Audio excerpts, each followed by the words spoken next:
So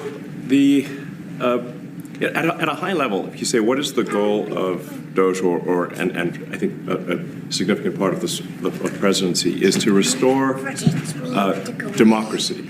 This may seem like, well, aren't we in a democracy?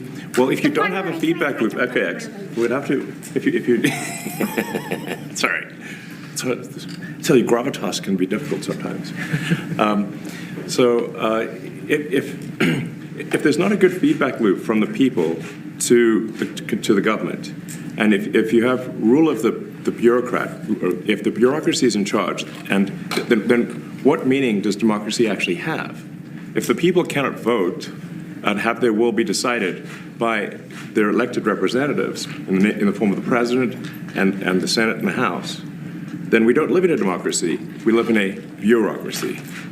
So it's incredibly important that we close that feedback loop, we fix that feedback loop, and that the public's elected representatives, the president, the House, and the Senate, decide what happens, as opposed to a large, unelected bureaucracy.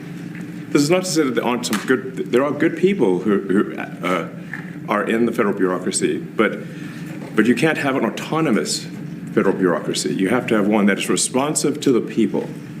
That's the whole point of a democracy. And if you looked at this, if you looked at the founders today and said, what do you think of the way things have turned out? Well, we have this unelected, fourth unconstitutional branch of government, which is the bureaucracy, which has, in a lot of ways, currently more power than any elected representative. And this is not something that people want. And it does not match the will of the people. So it's just something we've got to fix. And then we've also got to address the deficit. So we've got a $2 trillion deficit. And if we don't do something about this deficit, the country's going bankrupt. I mean, it's really astounding that the interest payments alone on the national debt exceed the Defense Department budget, which is shocking because we spend a lot of money on defense. But if that just keeps going, we're essentially going to bankrupt the country. So what I really want to say is, like, it's not optional for us to reduce the federal expenses. It's essential.